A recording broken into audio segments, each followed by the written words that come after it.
Consider yourself an accessory. Someone to catch these words is a necessity. You can't deny that the blame isn't yours. If you're hearing this, you're an accomplice in her. I got the best, I got the best, I got the best listeners. Am I guilty of being word burglar? Sure, but if you're hearing this, you're an accomplice in her. Welcome to a morning crew. Not morning, M-O-R-N. M-O-U-R-N. You didn't know how to spell morning, did you? I had to take a second to think. But welcome to Keeping Up With The Cardassians. We are in mourning. Because today, Kevin Conroy passed away. Yeah. The Batman passed away. Well, you're hearing this on You're probably hearing this on Monday. Yeah, you're hearing this. We're recording on Friday. So anyways, welcome to Keeping Up With The Cardassians. This is Nick. This is Rob. I am Joe. Welcome. Vengeance. I am Batman. I am eternal. I am the Pillsbury Doughboy.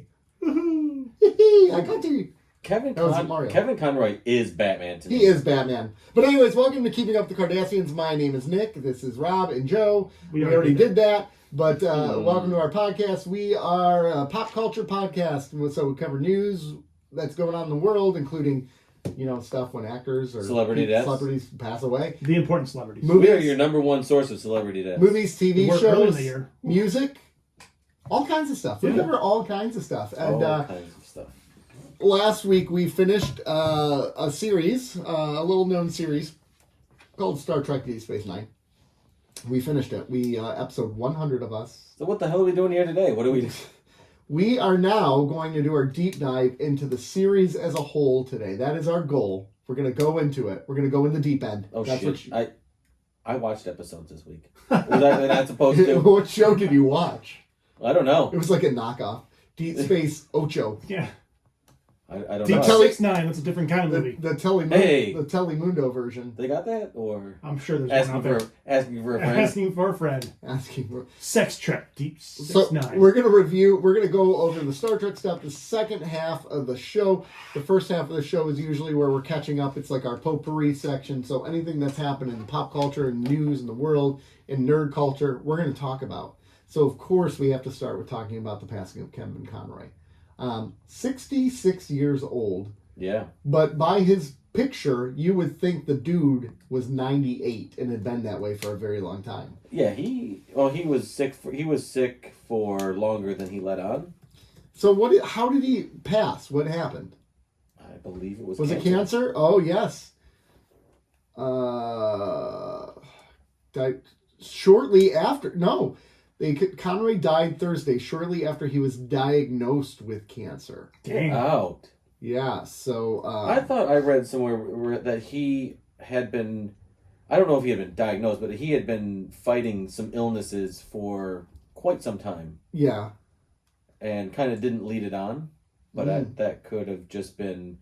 You know how when a celebrity dies and you start reading stuff right away, it's a lot of conjecture and speculation and... a lot of like half truths and stuff like that. So I don't know. Maybe I read. I don't recall where I read it, but I think he had been fighting some stuff. Yeah, I didn't realize he was a graduate of Juilliard. Wow. Yeah. He's legit. For real. He appeared in Shakespearean works from Hamlet to King Lear, usually at the Old Globe in San Diego. Which, that makes me wonder if Armin Shimmerman knows him. I'm sure they do. That's a good question. I'm sure they do. I'm sure they've crossed paths. Yeah. He appeared on Broadway, too. He was also, in playing Batman, he became more comfortable coming out as a gay man. Oh.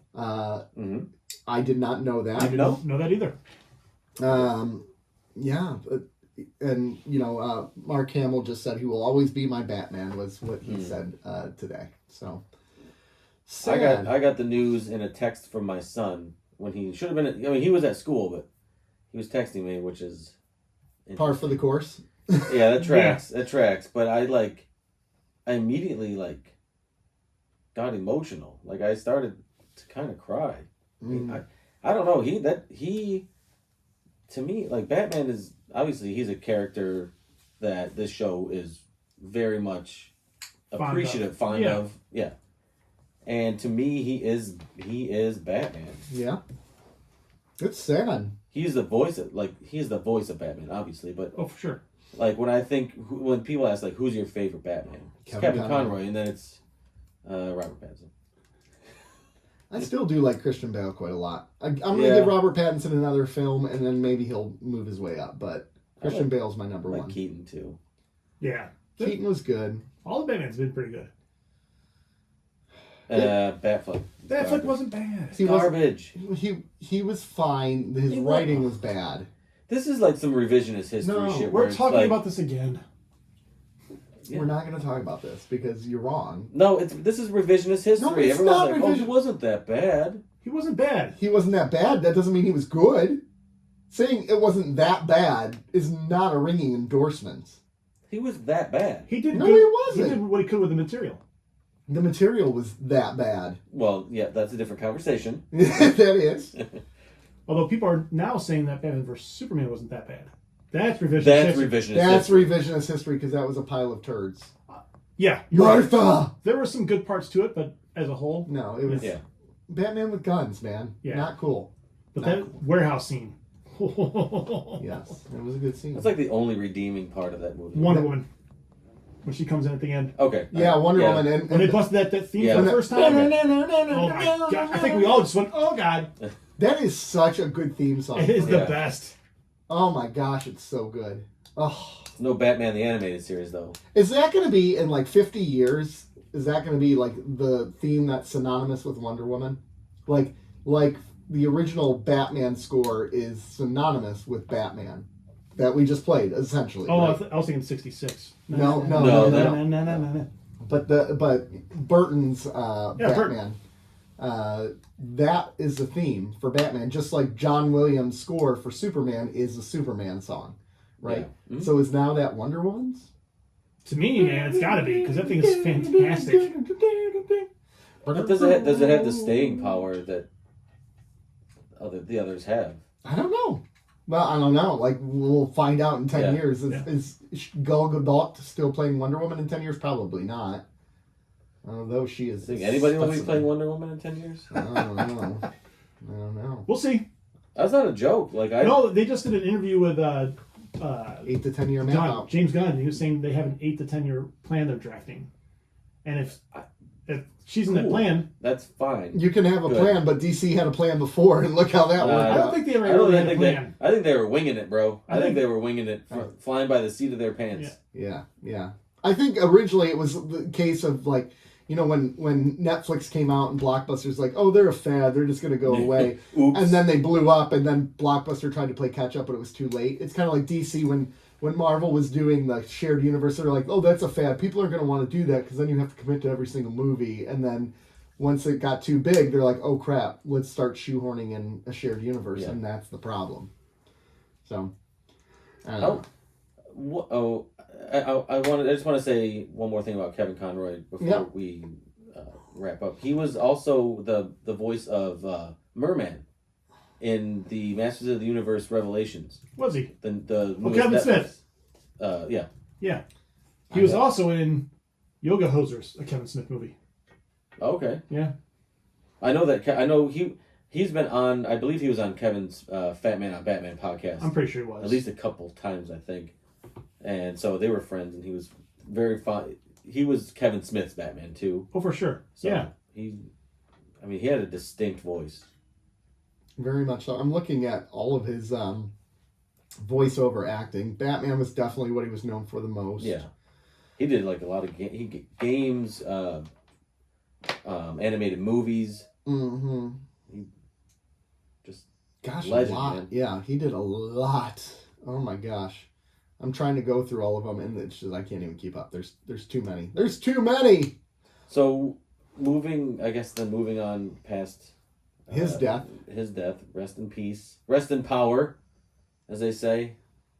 Mike, do you think there's a shelf life or do you think there is an expiration date on the consumption of superhero movies? Oh yeah, I mean, there's got to be. Are we approaching the end? I think so, because if you look at westerns, they had a shelf life. Horror movies go back and forth. Yeah, I think the 80s and early 2000s. The Scream movies kind of brought it back from Yeah. into the urban legends and all that. So I think there's going to be an ebb and flow with it. I'd be curious. You know what will help me determine where we're at in this is how Black Panther 2 does in the theaters. If Black Panther just matches what the original one did, then I'd say, no, I think we're still a ways off. We're still good. Okay. But I think if Black Panther 2 drops, which I anticipate it will, I think that's signaling. Was it last week or 2 weeks ago where we went through some of the bigger that was 2 weeks. weeks ago. When we were going through the box office. Yeah, because COVID. we were comparing Black Adam. Yeah. Because everybody kept trying to say Black Adam did great at the box office, and then when you start comparing the numbers, you're like, no, it really, numbers wise, it really didn't. No. And I was just curious if that was like people are starting to sort of fade from the superhero movies, or if that's I think it's more of a DC thing, Or it might be fading from the theater in general. It could be. Or a little bit of both. But we went through Top Gun Maverick did a bazillion dollars. There's these movies that came out in the last year, Yeah. Mm-hmm. post COVID, that have done big bucks at the box office. DC still has a stigma around. They do. Mm-hmm. And I think The Rock is good for them. See, I don't think Rock is as big a draw as you think he does. No, I don't think he does, but I think he's good for them because he is a name. Black Adam is not going to break even. What was the budget? Well, it also took 10 years to make. So yeah, it won its third weekend. Like It's a better 16 than years? expected $18.5 million, enough to bring the film's domestic total $137 million. That's it. It's only made $137 it's been out for like 3 weeks. 3 weeks. That's bad. That's really bad. The worldwide total is $319 million. And it'll be lucky to top out at $400 million. It will not recoup its $200 million budget. Is that I don't look at a lot of box office numbers. Does the rest of the world usually multiply ours? Like it made 137 domestic. It made almost 400 worldwide. Worldwide, it does better than us in general now. China's a big one. If it doesn't get released in China, generally movies don't make money. Well, I mean, they do have a gazillion people. Yeah. It's just interesting that Black Adam is that much of a flop. To me, it's funny to think of a movie that makes almost $400 million. Yeah. To make almost $400 million a flop. I know, right? It's insane. But we're sitting here talking legitimately about it being kind of like a bust. They spent way too much money on it. $200 million. And you know, when I think back to that movie, one of its biggest problems is that it didn't really have a story to it. It was a lot of cool scenes put together to make a movie. I was okay with that. But I think we discussed it. I think we talked about it being sort of representative of the way it was made. Yeah, the development cycle. Yeah, exactly. Like yeah. it just over the course of 15 or 16 years. Yeah. And it finally comes to fruition, and it's kind of like a microcosm of DC. Everything takes so long to make. There's no structure. There's no real guide. Mm-hmm. And they're just throwing it at the theater and praying that it makes money. And it doesn't. And it doesn't. It doesn't. I mean, what's the last DC property that really went bank? And even the Batman did not really. Well, I think the Batman it did really well, but it didn't do as well as they were hoping because I don't know. Like the Joker did over $1 billion. Yeah, I think the Joker was. I think the Joker was it. Yeah. I think the Joker. But that was pre-COVID. Again, but I don't know that. I think the Batman was just. As funny as it sounds, because we just talked about the Joker, it was a little darker than people wanted. Listen, they got my money a few times, so. I'd go to the theater again and watch it. Yeah, absolutely. You know, it's funny because The Dark Knight Rises made $1.08 billion through its initial run. There's no way you can convince me that movie was better than the Batman. Well, The Dark Knight Rises, yeah, I would agree with that. Oh, just on its own merit? Yeah. No, the Batman's way better. Way better. Way better? I don't know about way better than The Dark Knight Rises. Yeah. Way better. It's a top. I think I said it was my favorite Batman film of all time. Yes, you did. I'll back off of that a little bit, but not much. It's top 2 or 3. Okay, that's pretty good though. I mean, I'll juggle 1, 2, and 3 any order you want. Batman '89, Either The Dark Knight or Batman Begins. I think they're equals, but different films. And then the Batman. All right, here's the DC box office, okay? We have The Dark Knight, lifetime growth, and this is just the United States. This is not factoring in worldwide. So The Dark Knight, 533 million. Dark Knight Rises, 448 million. Number 3, Wonder Woman, 412 million. Great movie. Then 4 is The Batman at 369. The Joker is 5th at 335. Aquaman at 335. Not Jason Momoa. Then you get into Batman. Then you get into Batman versus Superman, Suicide Squad, Man of Steel, Batman.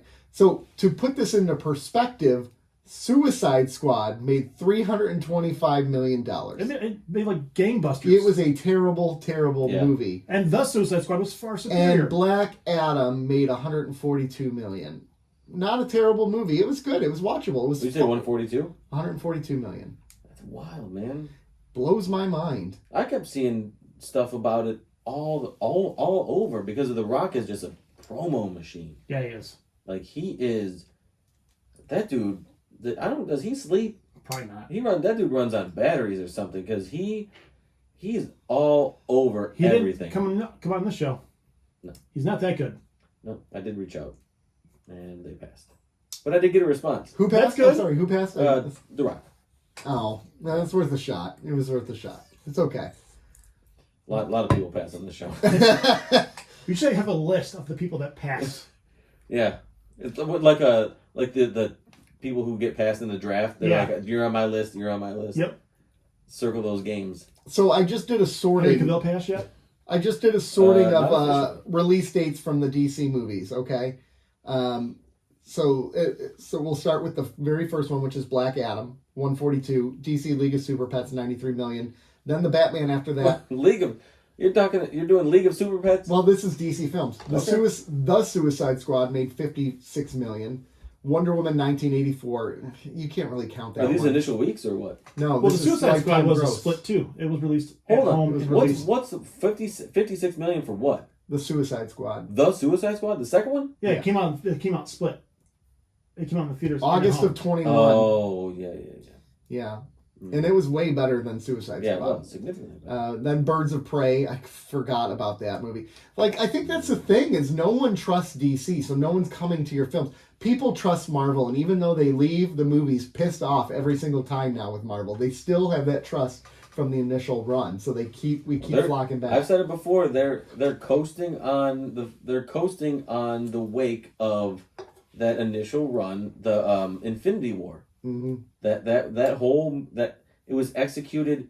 They should teach. Perfect. They should teach that in film school. Oh, they nailed it. And right now with their new phase, they're really flopping with. They are, but that as first they're doing, phase, that first run of the Infinity War film, everything built up. It was executed perfectly. Every film, not every film was great, but every film served a purpose.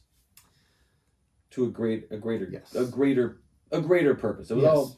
It tied in, but it also allowed you to miss some if you wanted to. You didn't have to see every single one of them, which was a really great way of doing it. You never felt lost. Like, I never saw the second Thor. No, there was probably what? Be glad. Yeah. There were probably like a half dozen essential films, right? Yeah. Give or take? Yeah, give or take. Out of like the 22 or whatever I think it there's was. more than a half dozen. Probably not much more, but there's more. Okay, give or take. I mean, but those are the ones like, okay, if you're gonna do a short, like a Cliff Notes version, but you want to watch the movies, watch these 7 or 8 films. Yeah. A DC movie that you wouldn't know is a DC movie that is absolutely fantastic. V for Vendetta. Beat it to it. You're too slow. V for Vendetta. That is such a good movie. Have you ever seen V for Vendetta? I don't think I did see that one. Oh, Natalie my Portman. gosh. Oh my gosh! And what's his name? He plays Agent Smith in The Matrix. That guy. It's great. Oh, that guy. Yeah. Oh, and he's incredible. You never see his face either because he's behind the Guy Fawkes mask. Was he Vendetta? No, he's V. He's V. Is he V? She's V. I don't know. I'm just goofing. V for Vendetta, that came out in 2000. New boot goofing. I don't know when it came out, actually. I can't see. Probably like 5 or 6. 2006. Nailed it. And holy cow, that film! I remember Natalie Portman actually shaved her head for it and everything, and it was really good. What commitment to the role? Back then, that was a big deal. That was a big deal back then. Listen, Robert De Niro got fat for Raging Bull. What about poor Christian Bale who went thin, Oh, yeah, worked for, up, fat, back to... He did The Machinist, It was and all he over the went to place. Batman Begins. Yeah. Or Tom Hanks when he did Castaway. He gained lost all that weight. And then Or Christian Bale. He killed all those people in American Psycho. Exactly. killed Like, a that's lot of commitment. people. Yeah. Authentic. He literally fed a cat to an ATM He is a machine. character actor. I love that scene, Feed Me the Cat. He's just trying to jam the cat into the ATM. Have you ever seen? Oh, gosh, good movie. Messed up. Wait, did you get a nod, yes or no? Yes. Okay. Yes. It's a good one. I was going to say, pause this podcast. We're watching it right now. I would tell you, if you haven't seen V for Vendetta, that is one to watch. Okay. Absolutely. I will. It is a really good... Is that going to be before or after Scrubs? It'll be in place of Scrubs. In place of Scrubs? Wait, have you started the newsroom? No, you first. Did you start Scrubs? No, not yet. What? I started Newsroom. He did? Yeah.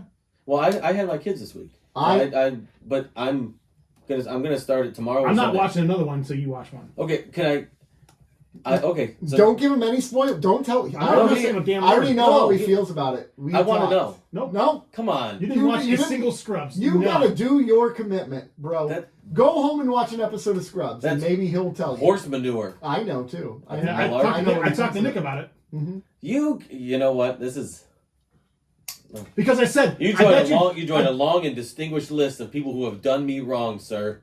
So here's how the text started out. I know Joe hasn't watched Scrubs yet, so I'll tell you. Yeah, that's exactly what it was.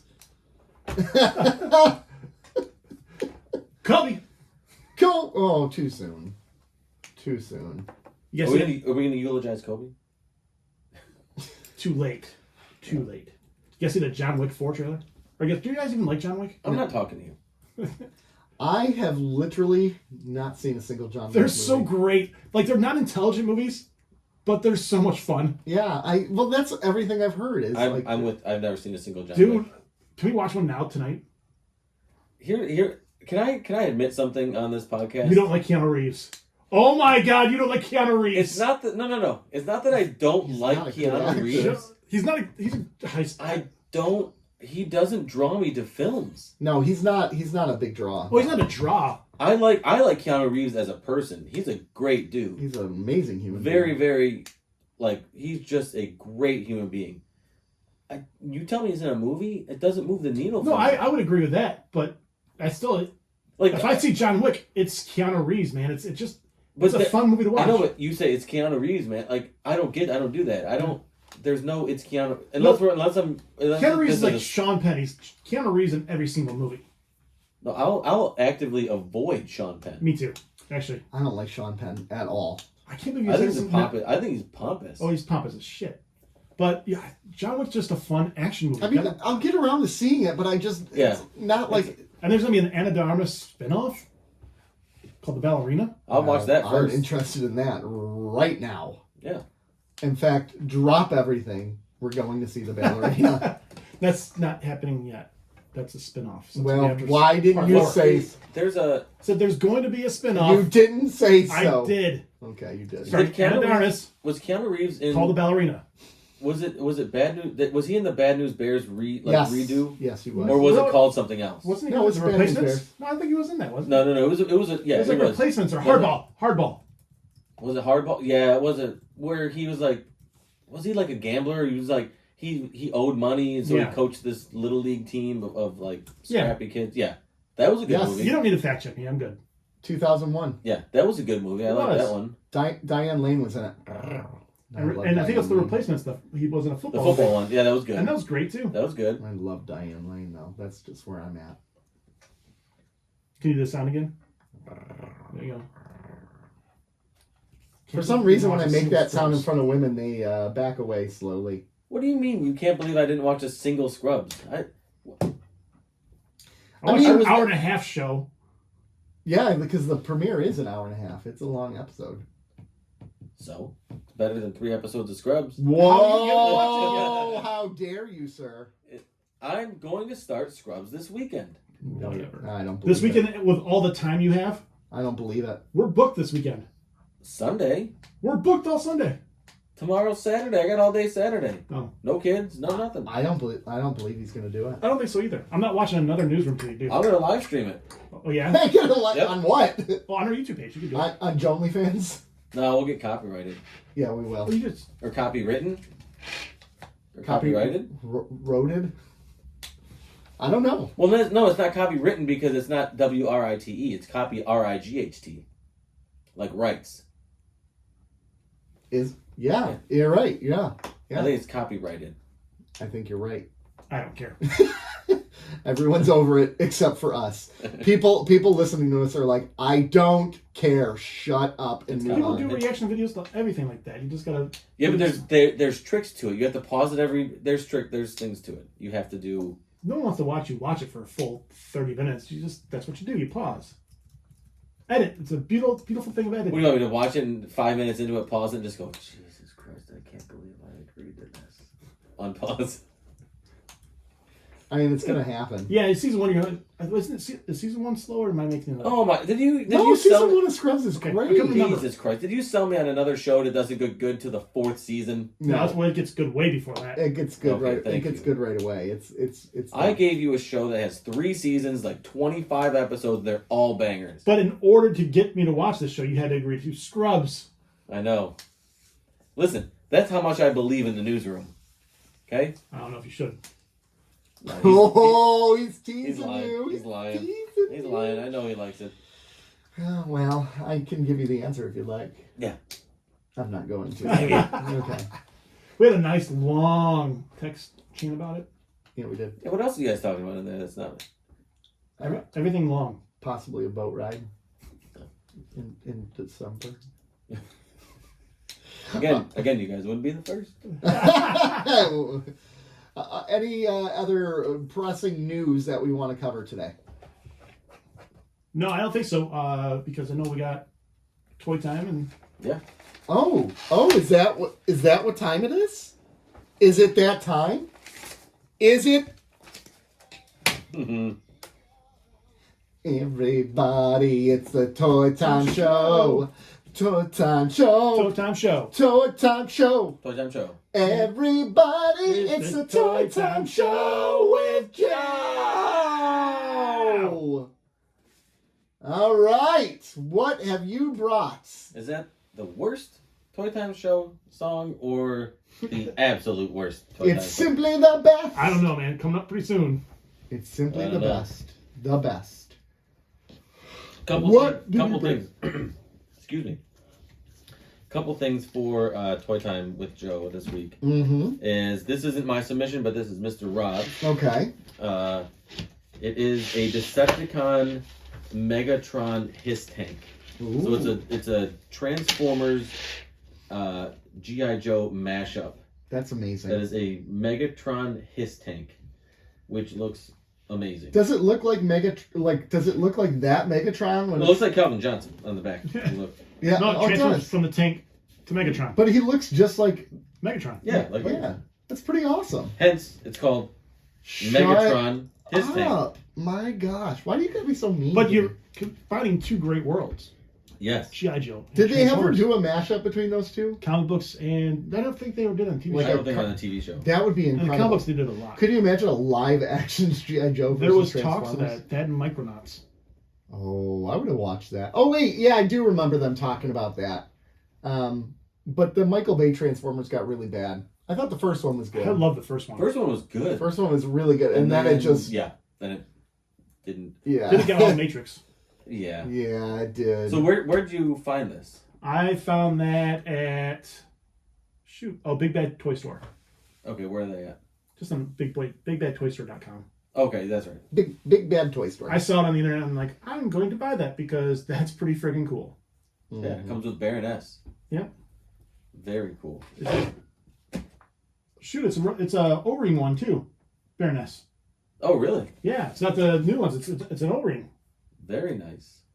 Wow, look at that. Wow. Quality. Amazing. Yes, and that is from Hasbro, right? Yes, It's Hasbro. official. Yeah, it's official. Nice. That's pretty cool though. Took them long enough to do something like this. Yeah. I mean, they've been doing a lot of cool things with Transformers and G.I. Joe I'm at the opening same. this bad boy too. But I mean, they've late in the last like 5-6 years, they've been doing a lot of good stuff with G.I. Joe and Transformer brands. Yeah. And to see, it just seems like a natural. It does. Because vehicles were always such a big part of And it was Joe's. And they did such a good job with them. Mm-hmm. Again, when you talk about the flag, man, it's just unmatched. Oh my God! What would if the flag could transform into something? What would it? Andre the Giant, Galacticus. like just the most Did you massive say- thing. Yeah. Galacticus. IDW lost the rights to the G.I. Joe and Transformers comic. So Recently? Yeah, I guess someone else probably bought the rights to it. So Oh. Do you know who? they haven't. Purchased the rights? I don't think they've announced it. The last issue of G.I. Joe through IDW comes out this month. Ooh, very interesting. Sign Comic up. book news, Yep. Yeah, buddy. pop culture, baby. And in one more bit of Toy Time news, the National Toy Hall of Fame has Oh announced no. their 2022 inductees. Cardboard Oh, box. no. Oh no. What do we got? Okay, so there's one on here that is just, I think, one of the best. Simply the best. So there's three.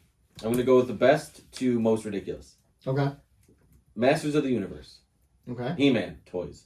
Okay. Absolutely should be Hall of Fame. They're a Yeah, Hall, yeah, that's fine. It's a Hall of Fame toy line. It's one of the greatest and most successful toy lines of all time. Yeah, that's a. Long overdue. No. It's crazy that it wasn't in until now. I. You can only have 3 at a time. I know, but they're There's got to be money involved. Like you almost I don't probably. know. I bet you have to pay to be in it. maybe. You got paid But off. listen, they've been doing a lot of new stuff with the Masters of the Universe line. Right. So maybe they got that new money. They're spending it. You know what we should buy with our newfound revenue? Hall What? of Fame status. We should. So Blue check mark on Twitter. Oh. I'm not paying for a blue check mark. Too soon. Number 2 is Light Bright. Oh, I remember Light Bright. Light bright. Light Bright's quality. Light bright. I don't know if Hall of Fame though. No, I don't think so. I mean, Staying power wasn't there. Are you kidding me? no. I'm not kidding You at all. don't think the Light Bright should be in the Hall of Fame of They toys? Didn't I just say it? They still sell Light Do they? Brights. They Yeah. do. How come I've never? I don't know that. Because you're an idiot. You're Your mom. you're a poser and you never wander into the toy section of I Target. always do. Thank you. Then you would have seen a Light Bright. I haven't seen a Light Bright in years. Dude, you're not paying attention. Did you go to the game section? Is it in the game section? It's got to be in the game section, I would imagine. I just went to Amazon and immediately pulled up the Light Bright. You know how much a Light Bright is, too? Ooh, how much? $12.99. That's a steal. That's Christmas time. Look at how it looks now, too, because now it's Yeah. like they got the smaller screen, right? You don't need the big back. Remember those commercials? Yeah. Light bright, turn off the something, make it right. Something, I don't know. And the third toy that was nominated or that was inducted into the Hall of Fame in 2022, the top, The top? the spinning top. Thanks, Inception. Well, This is, I mean, I don't know if it was last year, but a couple years ago, sand was entered in. Sand, naturally occurring sand. Cardboard Is it- box too, right? Yeah. Yeah. didn't you say a rock is in there? or- I think a rock might be in there. A ball is in there. It's Not just ball. the rock, but a rock. No, just ball. Ball is in there. Just a ball. I think a cardboard box is in there. Okay. Like, they always have to have the top. Like, just of all the things you could put there's 3 toys every year that you can put in there, and it's like sand. Grass. Like, I think we've argued that sand isn't the toy. Like, the toys you build the sandcastle with are the toys. I would agree. Sand is the natural. It's like putting dirt. We're gonna put dirt in the Toy Hall of Fame. God Sticks. made dirt. And Dirt don't hurt. Dirt don't hurt. But we putting sticks in there. Domo arigato, Mr. Roboto. But is a stick a Hall of Fame toy?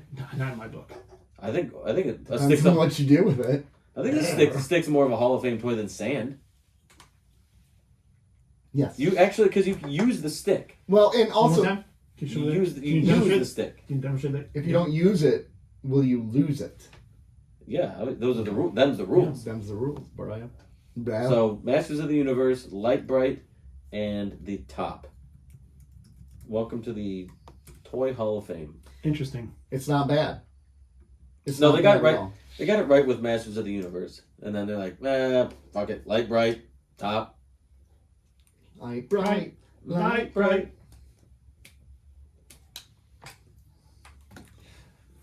Commercials were bangers back in the Yeah, day. they were. The 80s were great. Tell you what, they don't have no commercials for Tops. I know, right? No, they don't. Because Tops sell themselves. So here's an interesting thing about Light Bright. We didn't have money, right, in our house. So Neither did we, yeah. we had our Light Bright set, and it was literally like the same sheets that we had, and they were just destroyed because you would constantly use the same exact sheets to put the pinholes in. So it was just like the same 5 or 6 or whatever it was. I made a clown. Yay. I made a cloud. You didn't make your own stuff? You didn't go avant-garde? No, I didn't. I was never good at that. Now I gotta know, like, coolest Light Bright creation. Oh I my need god, to there's know probably that. like What? Starry. Someone did Starry Night on. You're gonna have to Light send Bright. that to me because I have to put that on YouTube now. And I don't. No, wanna you look for don't have to. I could just not. Yeah, you do. Oh, do. someone did an. Oh my gosh, someone did an Elvis, and it's incredible. Look at that Elvis. Oh, Look at that that's Elvis. a great Elvis. That's a great. I'm pointing it towards the screen. They can see. Yeah, that's a great. They can see. So Ooh, that choo-choo train was nice. Oh, that's the wrong one. Okay, sorry. Here's Elvis. Elvis. There you go. Rob, you just have to look up Light Bright Elvis. Elvis. Put it up on YouTube. Yeah. Just get to work, Rob. Are you lazy? You got nothing going on. Yeah, nothing going on. Hey, you know what we do got going on? Actually, no. He's got Newsroom to watch. Leave him alone. We got a commercial break going on. Are you ready? We should have did that like 15 minutes ago. Yeah, your fault. All right, we'll be right back. Hey, we'll be right back after a break from these sponsors. See you soon. And soon is now. That was fast. Yeah, That's it what she was. So, gentlemen, Ladies. I'm very ashamed to say to you that I have no 30-second summaries. I don't know how you 30-second summary, no episode. Listen. Yeah. I watched an episode of something. It was Deep 6-9. Was it Scrubs? Oh, No. wait, it No. wasn't. But I can tell you it was not Newsroom. I can tell you. Hey, Joe, about Newsroom. Nope. Not gonna get me. Yeah. Well, anyways, regardless, we are into... I know you liked it. I can't tell you. You don't have to. I already know. Yeah. So we're going to review... Well, we're not going to review. I mean, we've already reviewed every single season. We're gonna review our reviews. We're going to review our... We're going to review our reviews. No, Sort of we're break down some of we're our going to break favorites. down Star Trek Deep Space Nine now. We've watched the whole series. And again, when this show started, Rob said, we need to watch this because this is unequivocally the best Star Trek show there is. And one of his favorite shows of all time. Keep in mind, Rob doesn't like sci-fi. Oh, here though we he go loves Star again. Trek. What are you rummaging through there? I don't know what he's Oh, doing. We're please. supposed to be working, and he's like over here, like playing in his drawers, not his pants. I got bored playing with you. So we started this because Rob said, "Hey, we got to watch this. This is the best Star Trek show out there. One of the best sci-fi shows out there." How would he know? So you watched sci-fi. Yeah. Would you say this is one of the better sci-fis you've seen? As a whole? Yeah. I think so. What- I as a whole, yes. I would say it's very good sci-fi. Is it the best? Parts of it are. I mean, there are some really great episodes. There are some really great runs of episodes. There are some really great runs of episodes. Yes, absolutely. But there are also some Really bad episodes, and just, I mean, we're going to go through, I don't know how much of it we're going to go through, but like every, 20, we'll call it 24, 25 episodes a season, you're not going to hit a double or triple every single time. No. You're going to swing out, you're going to swing and miss. You're going to strike out, and that's okay. Would Deep Space Nine have benefited from this newer era of No. TV? Not, okay. I'm You not don't going to think go so? completely on that board, like 12 episode seasons, but like 20 episodes. Or do you think they even need those thinkers in there because those still help build up? I don't. 20 episodes isn't modern TV. You're talking 12, Modern TV is like 15, 10 to 12. 10 to 12 max. 12 is like 12 is considered a long season now. Yeah. I think the sweet spot is about 10 episodes. Yeah. And I don't think Deep Space Nine works as well as it did with 10 episodes. Even if it had, well, how many episodes total are there? 163 or something? 174, I think, or 75. Okay, so even if they went 18 seasons of 10 episodes, I don't think it has the same. I think we could argue that if you did like 18 to 20, because you get rid of Move Along Home, maybe. I think if you did 20, you could Prodigal Daughter. I think if you compressed it to 20, Second Sight. but like seasons like 4, 5, 6, you think you can cut out 5 episodes of those seasons? Well, you just might be pushing them to different seasons. No, I'm talking. You got to cut 5. You got to cut every season. We're going to do the same number of seasons, 7 seasons. Can you cut it down to 20 episodes a season and still? Do you think it will still pack the same punch? 20 episodes a season? Yeah. So you're cutting out about 35 episodes total. I think you could probably get rid of 6 episodes a season. So you think there are at least 40 episodes of Deep Space Nine that you can cut out and you really wouldn't lose anything? 40 is a lot of episodes. 40 is a lot of episodes. 40 is a lot of episodes, yeah. That's tough. That's a lot of episodes. Yeah. You said 6 a season. That's 42 episodes. Well, because I think about this season, that whole thing Season 7? whole thing of Ezri gone. Right. You have those episodes like in season 3 where Second Sight. You could probably do season 7 in probably 12 episodes. Yeah. Or focus on what you needed to focus on. Yeah. Sooner. Mm-hmm. So just for kicks, I'm looking at our ratings overall. So real quick, here's what I want to say. We rated season 1 6.5 out of 10 total. We rated season 2 6.5 out of 10. Season 3 6.79. Okay. Season 4 6.76. Season 5 6.76.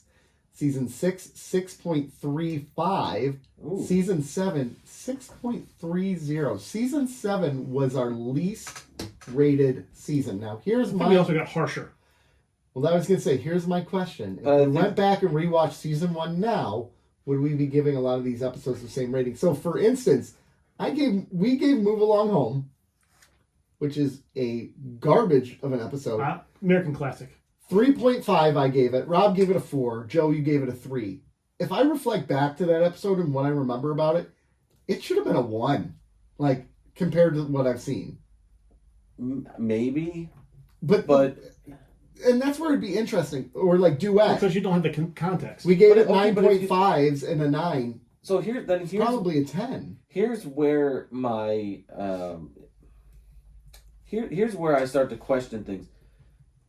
Why, Rob, did you give it such a close score to what Nick and I gave it? Because you knew everything that was going to happen.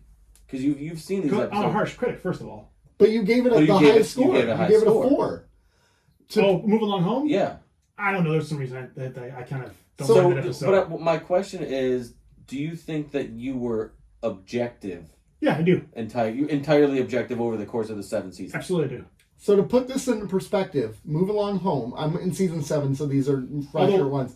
It's probably a little higher than I probably should. You rated Move Along Home higher than The Emperor's New Cloak, Prodigal Daughter, yeah, you're right. Chrysalis. I'm okay with it so far. After Image, Shadows and Symbols, and Image in the Sand. Ooh, okay. You rated it higher than that many episodes in season 7. Well, I think again we got harsher as we did get harsher because I think Esri pissed us all off too. 100%. I think that's fair. I think, and not to, it's no shame to Nicole DeBoer. It's the writers and it's what they had her do. And it's you said do. But no, it's putting her in every episode to lead the season off. To jam her down our throat. And it just like right in your face. It wasn't necessary. Like the character's like right in your face, and you. I mean, I can't imagine anybody wanting that character like 7 or 8 out of the first 10 episodes. It'd be interesting to talk to Ron more now and say, Ezra, go. Yeah, what like. I don't know. I'd like to have. I'm going to try to get Ron back on the show. Yeah, we're doing this other series because we're doing this other series, 5, right? Yeah, exactly. I really want to hit you. No, I'm kidding. There's still time. Okay, so diving in, looking at some things. what I recognize, though, from the earlier seasons, and maybe this is more controversial opinion on my part, I think the earlier seasons of Trek did a better job of asking the big, deep questions than the later seasons. I disagree.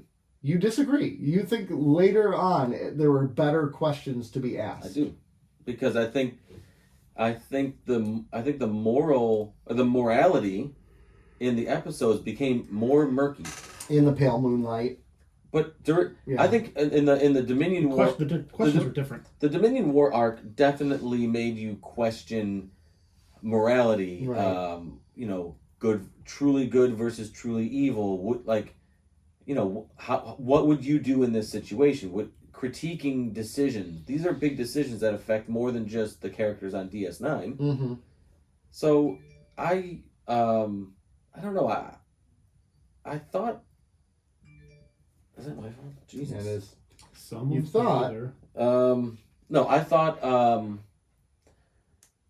individually. Individually, I think the episodes, like, the big questions in the earlier episodes were like more isolated. Mm-hmm. Whereas the bigger questions could sort of be answered week to week in this connected story arc. Okay, I get you. You know what I mean? Makes sense. That makes sense. The answer might change based upon what that episode was doing to that continuing question.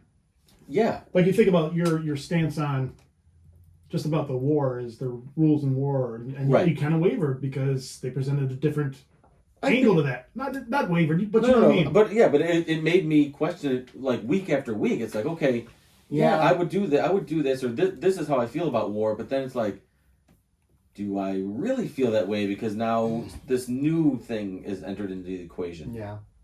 I think speaking of the war, I think if one of my greatest criticisms of the show is that they made the antagonist too evil mustache twirling. What do you got against mustaches? I almost would have liked to have seen almost like a misunderstood war that. Are you talking about Wayun? Is Wayun more the mustache wielding like? No, the founders. I mean, the founder woman is very much evil. Like everything about her is evil. Yeah, but coming from a guy who doesn't necessarily believe in evil. I never said I don't believe in evil. You said it a number of times. I said on this I don't podcast. believe we're born inherently evil. I said that. I believe we are innately good at heart, and I believe we can change and be transformed. Yes. Transformed? Wait. So sorry. Do you think good and evil is? You don't think of it on the same scale as you do sexuality? A sliding scale, almost. No, like you're born. Oh no. Really? No. No, I think everyone is innately born good, and I think the world we live in teaches us to be what we are. And our experiences teach us to be what we are. Now, are there exceptions to the rule, especially when you're dealing with sociopaths? I don't necessarily disagree with you. If you're dealing with sociopaths or psychopaths, there's exceptions to the rule. Yeah, but you're not born a sociopath or psychopath.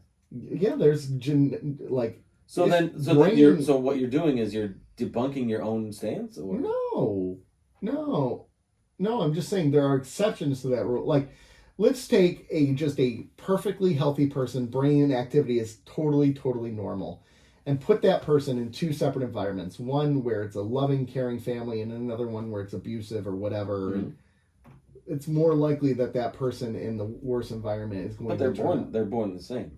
They're born exactly the same. They're born right, good. That's what I'm saying. They're taught to be something else by the environment around them. Superman, Red Sun. Yes. Yeah. Oh, that's a really good example. Yeah. Yeah. So to me, yeah, I don't think that was ever I think the question was always I don't think we disagree on that part. I think we disagree on whether someone is truly evil or truly good. I think you don't believe somebody can be truly evil. Well, because I believe almost any person can be brought back from that brink, but a large part of that is my faith belief system, right? Well, I agree. I agree with the first part of that, because we talked about what my theory of the timeline, right? The timeline, everybody can be changed, everybody can be reformed, It's just a matter of how much time you get to do it. Right. And some people they can't be reformed in the amount of time that they're on Earth. Yeah, yeah. Well, and like there's exceptions to that rule. Again, this goes with sociopaths and psychopaths. Jeffrey Dahmer, could he have ever been reformed? No. I don't think so, because the man didn't view what he was doing as wrong. Like, and he never would, because he had that disorder within his brain that didn't allow him to see that act as evil. Right? And wasn't that Dahmer? I think it was. But typically with serial killers, that's a big part of it, right? That they're... Yeah. I was talking to somebody today, and it was talking about good people with guns versus bad people with guns. Mm-hmm. And you always hear that, right? Yeah. A good person with a gun will always stop a bad person with a gun. And that's not true, because we saw that. You want to know why? Vivaldi. Because everybody with a gun thinks they're the good person with a gun. I don't know. Well, yeah, that's true. I mean, you think about some of these people who are walking around with the guns and like they have their Confederate flags on their. They think they're the good person with the gun. They're the good people, right? Because I'm defending liberty and freedom and. Yeah. Nobody. They don't. Kyle Rittenhouse walked into Wisconsin with thinking he was a good guy. He still does. And I don't mean good as in like. I don't mean like good versus. I'm talking about like justification. Good. Right. Yeah. Like the reason my cause is more righteous. Exactly. And even if it's a looter with a gun or if it's a hunter with a gun, they both have justifications for why they're using that firearm. They both think they're the good person with the gun. Right. I don't know. I don't necessarily think everyone who has a gun thinks I'm the good person. I think they think that their reason for having it is justified. No, but what I'm saying is in the phrase "a good person with a gun will stop a bad person with a gun." Everybody with a gun thinks they're the good person with the gun in that scenario. Yeah. The guy having a shootout with the police, we assume he's the bad guy, right? He's not in that moment thinking I'm fighting for my life here. These people are trying to kill me. They're bad people. So the guy robbing the store, knowing that he's robbing the store, taking what's not his with a gun, he views himself as the righteous person. He'll just if you ask him, he'll justify it. There's a reason for it, right? In his mind, I'm not saying it's right, but also too, is robbing a store a good enough reason to be shot and killed, right? So if a cop, if we rob a store and run out and a cop shoots and kills you, that's the thing is the police aren't. That's not their job is to mitigate risk, and to mitigate somebody who is inherently going to harm somebody else. And it's the potential in that situation because you're thrown now into a panic with a gun. Yeah. You don't know how you're going to react. You could react calm and give up, or you could take a prisoner where you normally wouldn't have done that. Mm-hmm. Mm-hmm. So Star Trek. Yeah, it's Star Trek. Well, that's what we're talking about. Yeah, we're talking Star Trek. So I went by the way, I went through and I looked at every single season and I picked out my lowest rated and my highest rated episodes. Mm-hmm. And it was really interesting to me to see what I found. Interesting that season 2, Paradise was one of my favorite episodes. I remember that. Yeah. But season 2, there was not a single episode that I rated above an 8.5 in that one. And if I look at your ratings, gentlemen, you have no scores above 8. I would actually Rob only has 2 scores above 8 for that entire season. Joe, you only have 1 above an 8, and it's an 8.1. I would say 2 is probably my least favorite season. So and 7 is not according to your ratings. But again, we got harsher. I know. We got harsher. 7 was my least favorite. No, 7 was actually your favorite. No, second favorite. Well, because it ended so strongly. Yeah, it did. Season 3 you was almost season gave 4 was your favorite. Season 4 was great. You gave 7. Worf, baby. Yeah. You gave season 7 a 7.02 out of 10. Oh, sorry. Season 7 was your third favorite because you had 6.96 in there too. Yeah. So season 1, Nick rated it the highest. I was the middle. You were the least. Season 1? Yep. Garbage. Season 2, Nick was the highest. I was the middle. You were the lower. Garbage. Mm. Season 3, you were the highest. I was the middle, and Nick was the lowest that time. Third season, yeah. So I thought season 3 was pretty good. And then the rest of the time, you rated them the highest every season. Yeah. Because it was just banger after. Honestly, from season 3 through 7, minus like the first 12 episodes of season 7, there very few are. And check this out. Nick actually, I actually rated them the lowest, other than season 6. It's in, yeah. Now, again, do you think you were overcompensating? I don't think so. You don't think you were being overly critical because you knew, or you didn't want to come off as. I don't think so, but it's hard to say when you're judging yourself for that situation. I'm not suggesting that you were. I'm asking you to do a little bit of like. It's a possibility. Reflection. I can't rule it out, but I don't think so. Okay, I thought you seemed to be genuinely fair, in your ratings. Yeah, and Nick actually, you see your season 6 rating, by far his lowest rating, which is interesting. 6 was good. He was really harsh that season. 6.1. I don't remember, but he was rating some good ones like crap. Yeah, he was. Sons and Daughters, I gave a 3, where you two gave it a 5 and a 4.5. There's another Resurrection, I gave it a 2.5. You two both gave it a 3.5. Where are the fun episodes? I want to see his rating. I know exactly. Actually, the Negus in the first season, I gave an 8, which is crazy. That was a good episode, though. Prophet and Lace, a 1 out of 1. Yeah. Quark. Stacked. Oh yeah, that's the one where Quark is stacked. Yeah, you gave it a 3.5. What's the Moogie episode? I actually gave that one a double D. If you look, it's weird. You know, it is interesting because a lot of my scores, we match up on a lot of the scores. Our bad episodes, I'm much harsher. That's what it is. Like if it's an episode that you guys rate a 5 or a 4, I'm giving it like a 2 or a 3. Like, I'm much harder on those bad episodes. I only gave out 110 the entire series. Who this man? Take Me Out to the Holosuite? I only gave out 110 the entire series. Is that what it was? No. The Visitor. Come on. In the Pale Moonlight? Did you intentionally do that? What? For the Visitor? Give that only one to get a 10? No, that's the only one I gave a 10. Yeah, I think you did. I think it's a 10 out of 15. You get stabbed in the dick, dude. Oh, God. Bumping 2 knives. So, the legacy of Star Trek Deep Space Nine is its second lowest rated Star Trek show, basically. Yeah, because people are idiots. Because, you have Next Generation. I think Voyager got better ratings. It did. Voyager got better ratings. What? Enterprise actually, for a minute there, got better ratings, and then it was mishandled. Well, Voyager was prime time on a quote-unquote network. Yeah. Did I ask this question before? When was this airing? Like the 93 to 99? No, I know when, but I mean like what day of the week and what time slot? It's syndicated, so whatever that particular channel wanted to play on, like DS9 for local. In its initial run was syndicated. Really? So wherever that channel put it, like so for locally it was channel 50. Yeah. At 7 p.m. on Sundays. That's what I thought. Because I remember bumping into this show on the weekends sometimes. Because it was always during church, so I always had to tape it. So, and we find out why I hate church. Voyager. Wait, 7 p.m.? Yeah, 7 p.m. You church on p.m. on Sundays? I went to church like 4 times a week, dude. You know what's interesting is Voyager season 1 started in season 3 of DS9, which is so interesting that they had these 2 shows running together. Now they're doing that with DS9 did too. Yeah. The beginning? Yeah. First 2 seasons. Yeah, first 2 seasons, yeah. What's interesting, so Voyager was on UPN and it aired on Monday nights. Yeah, 8 p.m. Monday nights at 8 p.m. What are you, a showrunner? In Los Angeles... I was a nerd. In Los Angeles, they aired DS9 on Monday nights at 7. 7? So DS9 was at 7 and Voyager was at 8. And where was that? LA.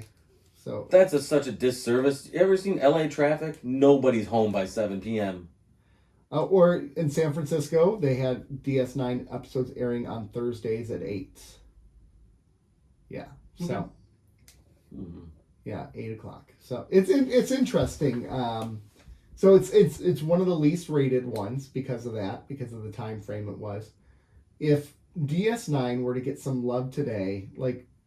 If we could go back in time and take a time machine and it wasn't syndicated, it just aired at the same time slot, would its popularity be better, or do you still think it would have just been knocked because it didn't have a starship?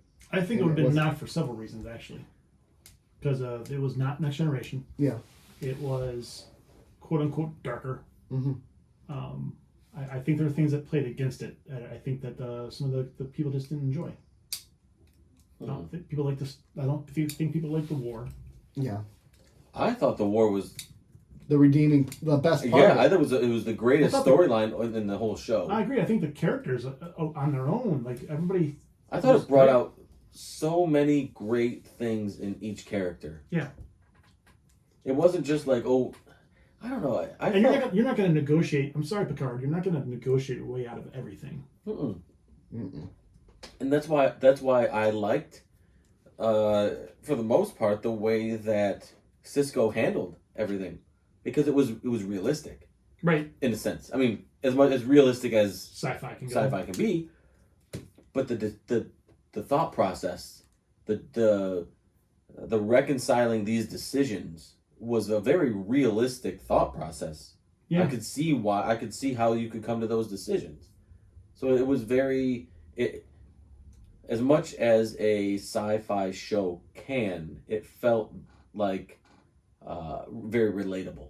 Okay. Mm-hmm. You know what I mean? Yeah, I know what you mean. Because sometimes you'll watch sci-fi or you'll watch superhero stuff. All these shows that we watch and these movies. That's the one thing that I find that really is missing, is how relatable the material is, because of how much of a reality leap you have to take. Mm-hmm. Right. Right. I felt like this was very much grounded in a reality that could be in the future. Yeah, I would agree with that. Yeah. I don't have a disagreement there. Yeah. So your first Star Trek series as a whole, you got through the whole thing. Mm-hmm. Impressions? Thoughts? Does it...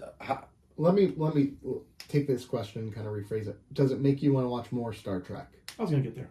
Okay.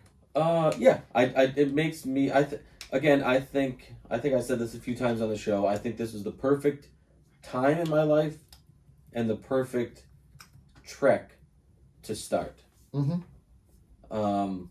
Because, like I think I've said before, this show rewards you for having life experience.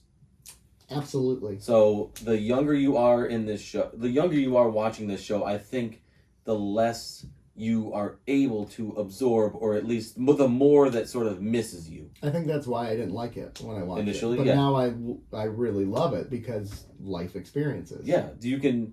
All these different scenarios and these different decisions and conversations and relationships and all of this stuff, you have more life experience to draw back on. Well, even if you look at the first episode where he's stuck in that moment of time, as a young person, you're really not going to appreciate what that story is trying to tell.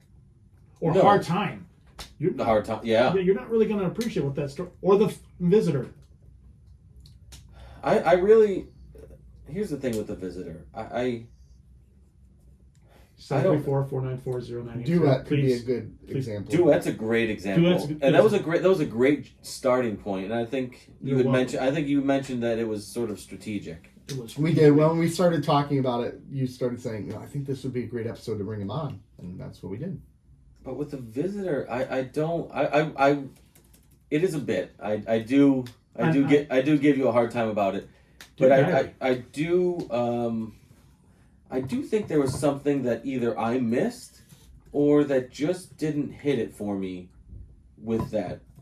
And I don't know if it was the TV trope of like the reset at the end. That as I've been pretty consistent over the course. Yeah. Those episodes do bother me. You're gonna love Voyager.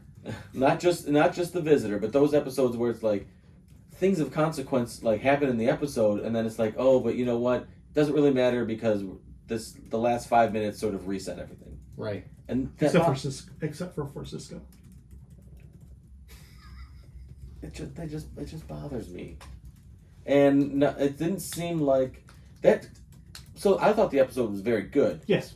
And it was an episode where it's like, this could be a seismic shift in his character, in the way that character is written, performed, and it just, I had it in the back of my mind, and it just never really came to fruition. Felt like the same old Sisko, but if that happened, that would profoundly change a person. I would agree with that. But to me, the episode is more about the journey of love. Okay, and that's where I think I might want to watch it again. Just because of how much he loved his dad, and how much. I mean, we all know Sisko loves his son, and that kind of the whole repertoire. He's like, move on, and Jake couldn't move on, and you've lost this person, and that the tease of them being out there somewhere. So that would be very hard. So when you watch The Visitor, do you watch it more when you're reflecting personally? Are you reflecting on your relationship with your dad, or are you reflecting on your relationship as a father?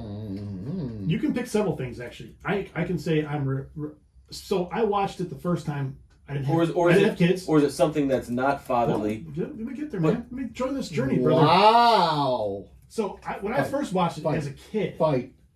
So that came out in, 96? Your face came out. So I didn't have kids, wasn't a father. Episode tore me up still. Then I watched it shortly after 1998 when I had a friend die. It had a different effect on me. You watch it as a dad, has a different effect on you. It just, to me, it's always spoken to me. But what was that initial reaction? What do you think was there in that first viewing that got to you? I just think it was emotional. I think that was a well-crafted story where it's emotion of love. And because I don't think I reviewed it about my father, especially back then, because we weren't really close back then, to be honest with you. We didn't get closer till I was a little bit older. Okay, yeah, and for me, I don't necessarily have a close relationship with my father either. But I mean, if I were to watch it now, you have these different angles that would hit you all at the same time.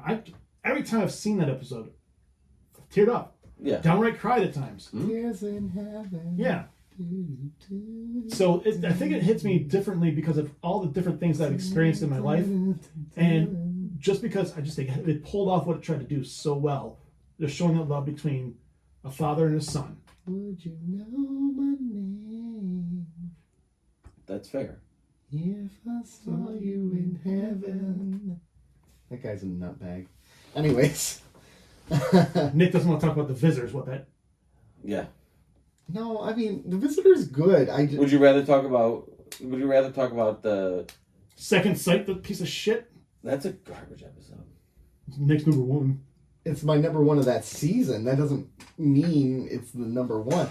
I still don't think it was a cult. It was a cult. 734-494-0980. I need you guys to do me a huge favor and call and tell Nick he's in. What episode did they have to watch?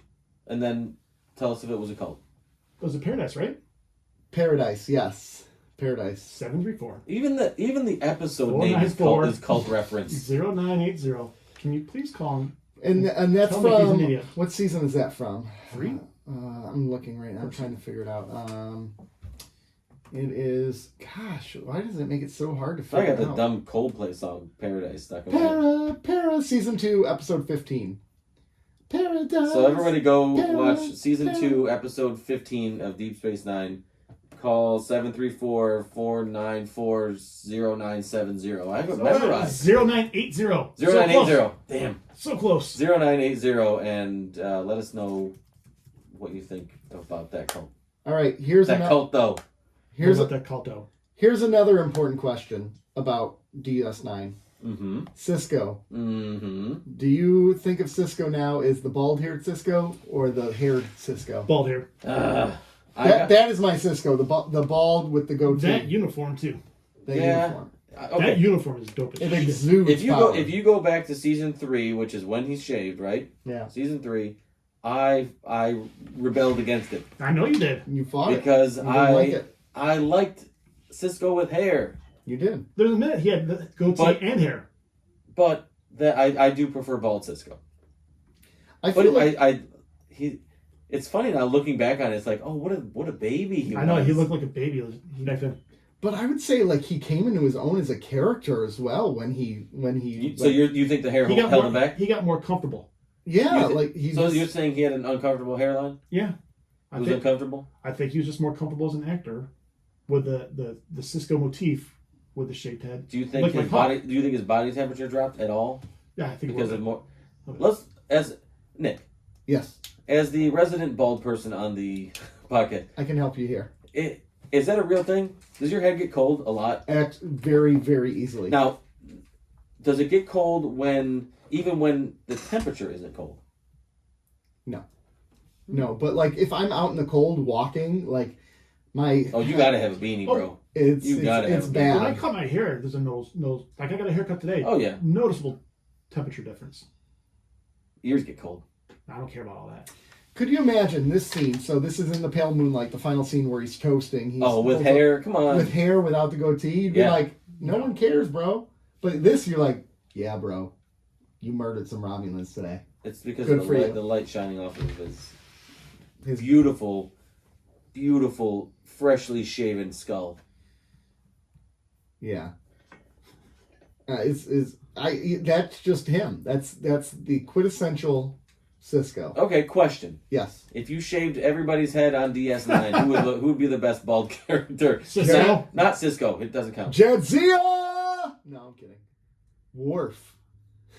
No, that'd be terrible. It would look. It would be Bishop. No. Follow-up question. Are there any bald Klingons?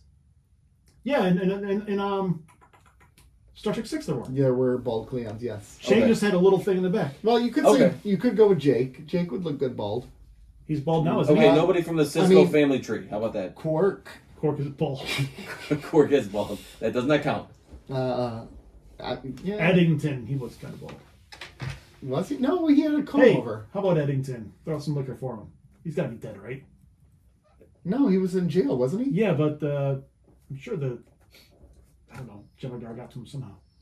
What was was that name? Was his was that group? What was that group called? The Maquis. Okay, let's go the Maquis versus Section 31. Section 31. Section 31. No, they're not fighting. What's the better storyline? Yeah, Section what's 31. the better? I think the Maquis. Maquis is So the if you could flesh out the storyline for either of those two to maybe another 10 episodes, not in a row, but Maquis. really give it some context. What do you think is the better? I go with the Maquis. Really? I do. Because I think Section 31 worked better as the less you used it, sort sort of like a secretive thing. Yeah. I agree, and that was my thought process when they ended the Maquis storyline. Was like they had so much more they could do with it. But I also think it was called for, especially with the Cardassian end of it when the Dominion came in, because Cardassian was getting kind of embarrassed by the Maquis, and that's one of the reasons they turned the Dominion, which makes them wiping out the Maquis even more supportive of the Cardassians, because they're like, oh, you got this little thorn in your side? We'll take care of that for you. And they did. Mm-hmm. Yeah. So it kind of works out at the end of the way it did. Yeah, Maybe some stragglers would have been nice. Yeah, I'm not. But there are stragglers in the Delta Quadrant. Are there any books that sort of I'm sure there are. delve deeper into the Maquis? In the 90s, there was Star Trek books Yeah, out the there was. wazoo. I'm sure there was. Don't we have book list? We have listeners that are like Star Trek book nerds, right? There's got to be. Okay. If not, we're disappointed. If so, send us your books, please. Yeah. Book it. Book Book it. it. At least I love Book It. Just to love Book It. You know, it's funny because I'm right now. No, that's not Avery Brooks. I was looking up Avery Brooks like today. Like I know he's a teacher at Rutgers. No, there's no a photos of him professor. today. You can't find anything about him. He's the OG ghoster. Yeah. He ghosted. He because he currently teaches at Mason Gross School of the Arts at Rutgers. They don't even. But he's not even listed on their faculty. No, he doesn't even have he doesn't even have one of those ID cards. He's not even in the yearbook. It's interesting. It was what, like 99? I think he did. After DS9, I think he did one thing. I think someone said he got blacklisted. He got blacklisted. And he did some theater, but that's about it. I'm really curious. Is there anything? Do you know why? Do you know why he did or didn't get blacklisted? Like, I don't know. I don't, because I can't recall. I think I googled it once and didn't find a clear answer. I'm very interested in that because I know a lot of the cast members are pretty active, but some of them aren't. Right. And most of the Next Generation cast is pretty cozy with one another. They do a lot of stuff together. Yep. They sort of are pretty fond of the show in general and their place on it. Mm-hmm.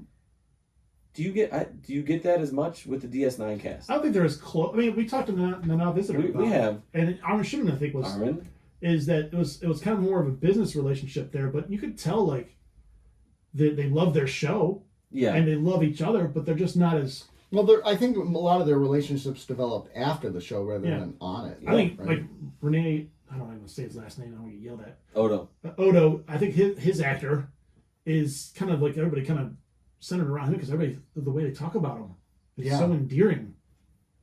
Well, I think too also when someone like that dies the way he, kind of suddenly, that causes you to reflect differently on the past. Yeah. When someone you love and care for deeply passes like that. Question. Yeah. Do you think the cast off screen closely represents their leader as they did on screen? Like when you... Are they like their people? No. So Sisko, everybody did whatever they wanted. Everybody followed, like, Sisko was a great leader, right? And everybody would run through a wall for him. They would really blur the lines of morality. Avery Brooks kind of drops off. Doesn't talk to anyone. And is he the one that kind of kept everybody together, or if you look, was it just sort of like a? I think it was Nana when we talked to her. Is she was saying how it seems like all the Star Trek shows follow their captain's lead. Mm-hmm. That's what I'm saying. And Patrick Stewart could be more goofy. I think outside the first 2 seasons. So you had Jonathan Frakes, obviously, who's a goofball, and Brooks was a little more serious. I think they all followed that lead. But Nana, when people are saying her name wrong, who corrected them? Avery Brooks. Right. So do I think? I don't know. I don't know the answer to that question. It's just. I don't know. It's fascinating to me. But I appreciate with the interviews that we've done with a few that we've done with, Mm-hmm. and interviews they've done on TV, and even as you see later in the documentary next week, how much they were a little bitter that their shows got overlooked and didn't get appreciated at the time. Mm-hmm. Not bitter. That's the wrong word. But it might be the right word. Yeah, it might be the right word. It might be the right word. Maybe not strongly bitter, but there is. Just saying, because Next Generation was top dog. Right. And even when they were coming out to be top dog for that first, and this did something that Trek didn't. It was serialized, right? Yeah. And even when it wasn't serialized, it was still kind of serialized because they had reoccurring characters. Right. Yeah. Shoot, we could talk about the reoccurring characters all day. You really could. Oh, the casting in this series was, I don't think, ever really missed. Except for breathy lady, cult lady. I mean, there's a season 7 casting that. Okay, you're right. They did. Was that casting or the material? Both. I don't know. Like, I don't know. Honestly, I don't think it was casting. I don't think they could. I think because she was good in Dead Zone. No. I never watched Dead Zone. I think they cast the right person for that character. I think she was. It was necessary for her to be kind of bubbly and cute and. Got to be different from Jessica. Yes. And I think people are probably like, stop talking I'd like to give Nicole DeBoer most of the credit there. Yeah. Because obviously I'm not going to give the writers credit because they were dicks. Not you, Ron Moore. Not you, Ron Moore. But Rick Berman. We don't like Rick Berman. I don't think very many people do that have ever. I don't think many people that worked with him around that time really speak highly of him at all. No. I think Vanity Fair had a photo shoot right when the 25th anniversary for DS9 came out, and he was there. I wonder what that was like. Ooh, that would be interesting. Big. Is it like the Bare Naked Ladies reunion from like 5 years ago? Oh my gosh, where they just don't even like go near each other. Except like for the photo shoot, he's there, and then he's like getting punched by himself. Yeah, exactly. In between takes. I don't know. I don't know. I mean, okay. Best character overall. Sisko. Think so? I think so. I honestly think in hindsight it's Jadzia.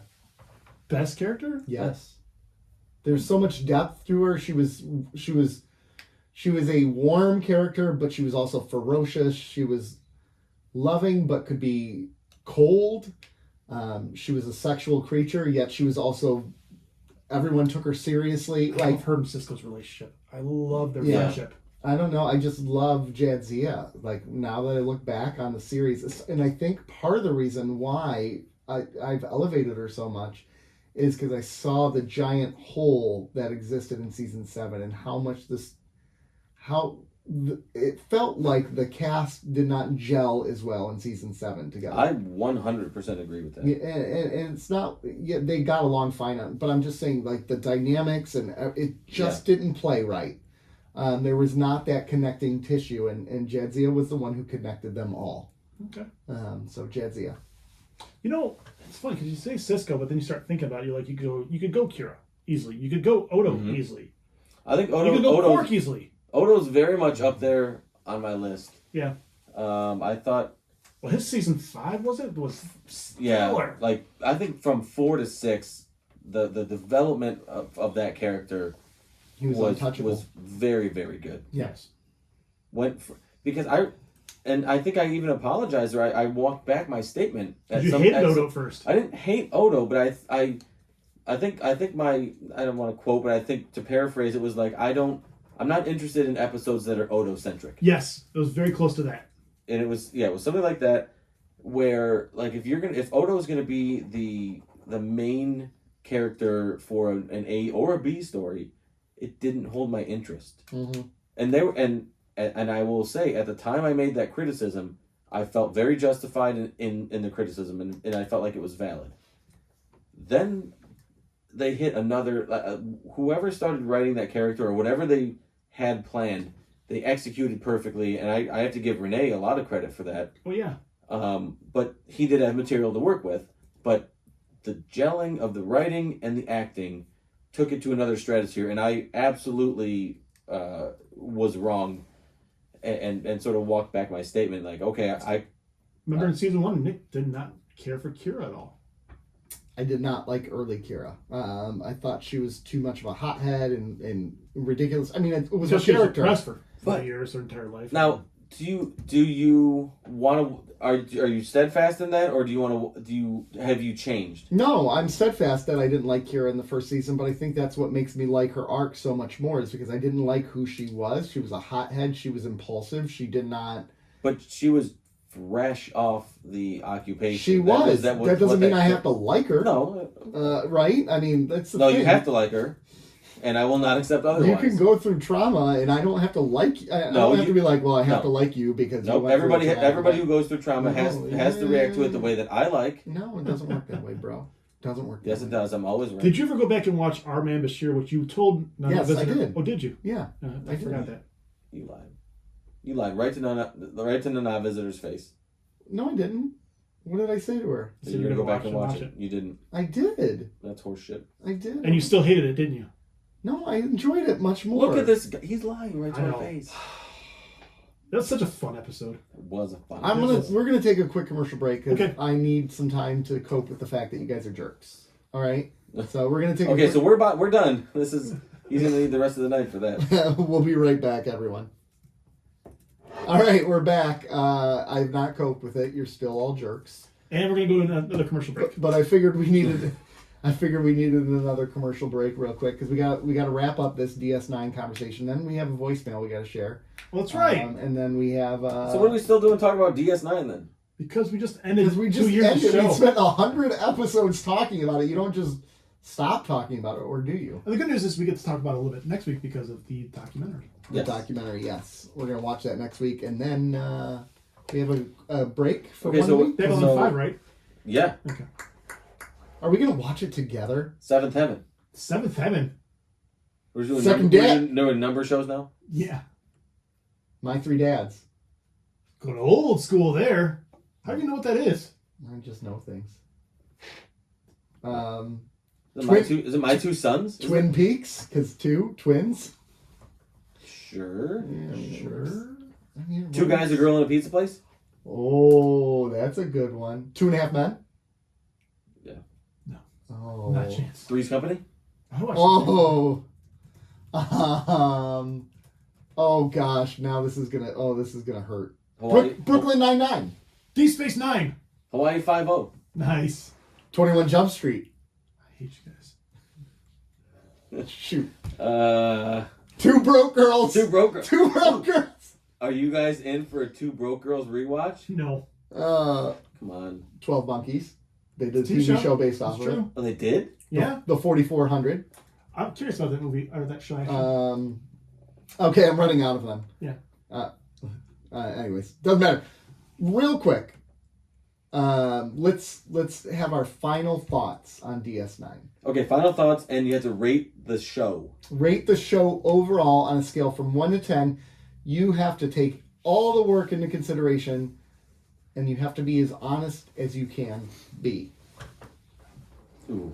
Do I have to go first? Okay. I can go first if you want. I'll go first. Final thoughts. I feel like Jerry Springer. Oh my gosh, you did do final thoughts.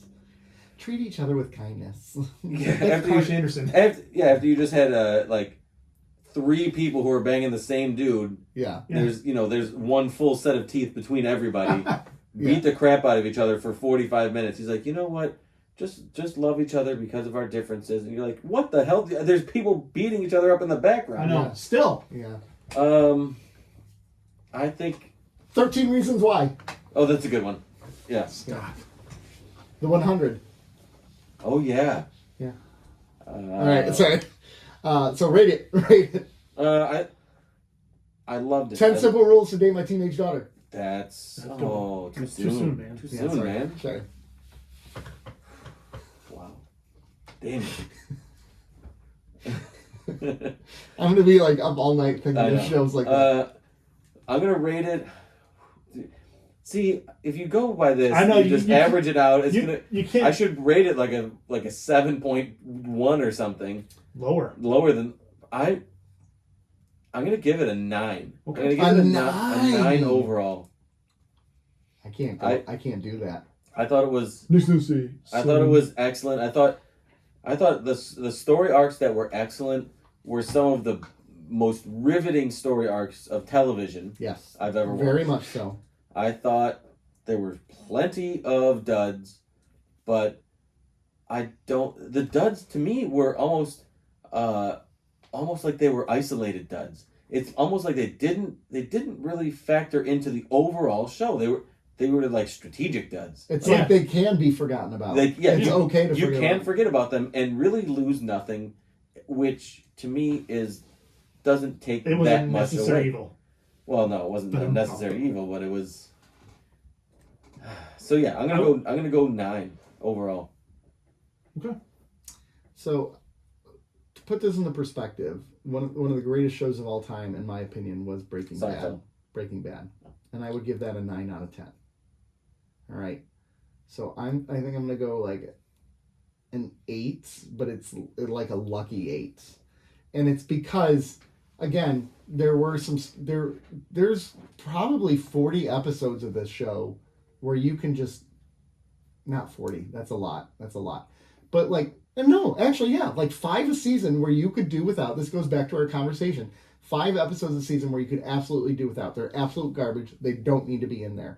And when you have 5 of 25 of your episodes are not good, I can't rank you a 9 or a 10 out of 10. I can't. It doesn't mean I don't think it's an amazing series, but it's an 8 out of 10 for me. So, you know how the Ferengi episodes were kind of a struggle sometimes? Yeah. Did you need those episodes to get to Rom where he is? Yes. Were those, quote unquote, unnecessary evil? I don't think they were evil. Did you see Moogie? Yeah. Moogie developed. Okay? But you want to talk about best character development? Yeah. Moogie. But think about how far the Ferengi came from the Next Generation to Rom. Mm-hmm. I mean, those episodes might have been needed to really tell that tale. Crickets. Yeah. Thanks, Nick. Nick doesn't like fun. Nick, no, he doesn't engage. Nick gave his rating. He's checked out. Yep. He's on Babylon 5 now. Firefly, I thought. Firefly, that's a good show too. Did you like Firefly? It was okay. So I've said this before, and I'll say it again. This is probably my favorite show ever. So, did it have duds? Yeah, it had duds. Some of them were necessary. Did it have? Yeah. I mean, I always have a problem giving anything a 10. I gave one episode of this entire run a 10. Yeah. Boo. So I'd do 9.5. 9.5. Yeah. Wow. That's fair. Yeah. So you're saying this was almost perfection? To me, yeah. It's his favorite TV show of all time. It's damn near perfection to me. I don't find think I'd give my favorite TV shows of all time a 10 out of 10. I don't think I this is my favorite TV show of all time, and I did not give it a 10 out of 10. I gave it a 9.5 out of 10. Yeah, that's interesting. I gotta think about this. I gotta spend some time. I give Seinfeld a 10 out of 10. I give that a 4 out of 10. Just kidding. What do you give the newsroom so far? Don't answer! Not getting that answer. How about Scrubs? Oh, wait. Oh, yeah. 0 out of 10. Incomplete. I wish you guys gave me a show to watch. We can give you a show to watch. Hey, let's talk about it. I feel left out. Is there a show that you haven't watched? Here's the thing: we haven't watched the same show to give them. Yeah, that's true. What? We haven't watched a single show similar to give him. We've watched Scrubs, so that's So easy. we How give could it to be- you. We've watched Newsroom, so we've given it to him. What have Nothing. we watched? You gotta think about that. What do we have? DS9. Lost. Give him DS9. Lost. Oh, have you watched Lost? No. Bam. Lost. It is. Yeah. Let's go. Lost. Yeah. All right, I'll watch an episode. I'll do Lost, actually. Okay. So are you gonna watch one? Hold on. This is a question for both of you two, since I'm ahead of the game. I'll Well, watch by one episode, don't act like you've watched 3 I'll try seasons already. an hour and a half of it I will commit to trying to watch one episode before noon tomorrow.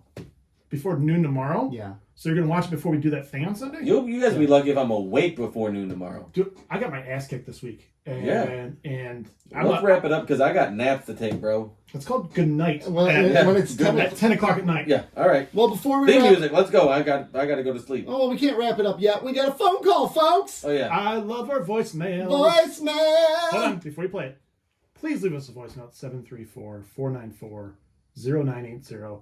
Not just to tell Nick he sucks with his ratings, but also tell us we suck at our ratings. Yeah. Call. Here's our voicemail. Hey guys, it's Hillary from the Muck Podcast. I just wanted to call and congratulate you on 100 episodes and for finishing Deep Space Nine. This is incredible. I've really enjoyed listening to these episodes, and I'm so excited about Battlestar Galactica. Yeah, she is. And rewatching it with you. That one I'll actually watch. I did not watch Deep Space Nine. Surprise, surprise. But yeah, all right, cool. So let's do it, and let's get on the Patreon. I clearly don't know how to use the phone, so Phones are hard. sorry. I was just gonna say I can't wait for the next Patreon get Coming together up. where I can meet more of your loyal fans. It's coming up. I hope you guys are all doing well, and if I don't see you or talk to you before Thanksgiving, have a great holiday with your family. Woo. Bye. All right. Hillary, this is Rob. Is it? You obviously didn't watch DS9, but you're going to watch Battlestar Galactica crap. Because So, Battlecrap Galactica. Hillary, the phone number is Crap- 734-494-0980. Crapplestar. What the crap? Galactica. The purely going to be, it has to be the better series, and you didn't dedicate time to this, Jen. You watched Way of the Warrior and then cut out. And she gave Way of the Warrior a 10. A 10. And So she clearly she doesn't know what she's doing. You gave it a 10. Did I? Yeah. That was a great episode. She knows her shit. Yeah, Way of the Warrior was good. So, Hillary, obviously I didn't watch DS9. And Hillary has been a very loyal absolutely. listener of our show. We've been loyal to the Muck as well, and I still am a loyal listener to their podcast as well, and I love what they're doing. So thank you, Hillary, for calling. We really appreciate it. We love you very, very much. Thank you. Now everyone else needs to call in so we can tell you we love you as well. Comments on the shit we talk about. We're wrong half the time. Tell us we're wrong. We're not wrong. Oh, that's Not right. wrong. That's right. Sorry. It wasn't a cult. I was wrong about being wrong. No, you were dead wrong. No, it wasn't a cult. Watch Paradise, people, Yep. and then call. Para. Blow us up with phone calls. We'll play all of them next week. I hate that song, actually. I know, but I had it stuck in my head. It's like stupid. Later Coldplay is very pretentious, but that's All Coldplay's pretentious. not all Coldplay. early Coldplay's decent. Early Coldplay is really good. Rush of Blood to the Head, X and Y, like great albums. But you know what else is great? Following us at Cardassians Pod on Twitter, the Elon Musk owned Twitter, which so there's that, which might go bankrupt actually. Great. So you'll say, are we on Truth Social? We should get a Truth. What's Truth? Well, That's it's the- Donald Trump's Twitter. He copied exactly every single thing off of Twitter, and he made his called Once he Truth. got kicked off Twitter, he's And he like, called Really? it Truth. Yeah. And when you retweet, it's a retruth. the God. tweets are called truths. Oh Yeah, my his tweets are So they're not called twats and twatter? the trots. Isn't there a Mastodon? Is that something new? The band? Mastodon is extinct, and it has been 4,000 Well, years. isn't there like a new social media? Like people left Twitter to go to? I did hear they're leaving Mastodon. Yes, Don't look at me like I'm Yeah. crazy when I know what I'm talking about. Mastodon Social. Yeah, it's a new one. The original What? Yeah. Dumb. Just stay on Twitter. It's gonna be that's. Just move to Here's the Instagram. thing. Here's the thing. You don't have power. You don't. Elon Musk could wipe us all off the face of the earth and still have money left over. Yeah, we live in. You have no power. Stay on Twitter. Who cares? Better yet, stay off all social medias except for anything related to keeping up with the Cardassians. Yeah, stay on Twitter for keeping up with the Cardassians. And if you want to revolt against Elon Musk in the dumbest way, go over to our Instagram page Yeah, at keeping_up_Cardassians. where there's a lot of nonsense. Yeah, We'd love to have and you. very little Elon Musk. That's true. We also have a YouTube where you can watch us if you're into that. If you're into that sort of thing, do you like to watch? Do you like or to do you watch? like to listen? Are you legally blind? Yeah, Then go over to Yeah. YouTube and there's sometimes some shenanigans on there that you can't hear on the podcast. You know, they usually see me not paying attention. That's true. oh yeah. That tracks. That tracks. And soon, Top Power will make its way on YouTube. I like that it gives your zoning out context. It does. Like you can actually just see you zone out. You're like, okay, I gotta pay my light bill. Have you ever watched the Yeah. YouTube broadcast? Yeah. You have? I have. You have seen it where I make fun of it? You guys? Yeah. Yeah, okay. I have. Yeah. There's times where it's very obvious. Most of the time, I am doing stuff related to the show. I just want to be very clear. How much? But I have an we don't- ADHD brain, But and I hold just on. We don't prep, and we don't show prep or anything. So what are you doing exactly? when I'm looking up box office numbers or other things, Oh, and then I you're get down, actively engaged in but then I get conversation. wrapped down a rabbit hole after that. That conversation moves on, and I click on a movie and I start looking at things. You have it where Nick's saying something and I put on there a graphic that says he's wrong. Yeah, you're a jerk. That's why. You're the Anyways, one who said Ron Patreon. Howard. You're the one who said Ron Howard's the best. Patreon. Patreon. Yeah. Find us on Patreon as well. Yeah. $2, $5, $10 tier with a $5 right now get you the $10. Bam. Wham. Thank you, ma'am. Bye, folks. It's been great keeping up with you. Keeping up with us. Keeping up together. You guys are exhausting. Bye.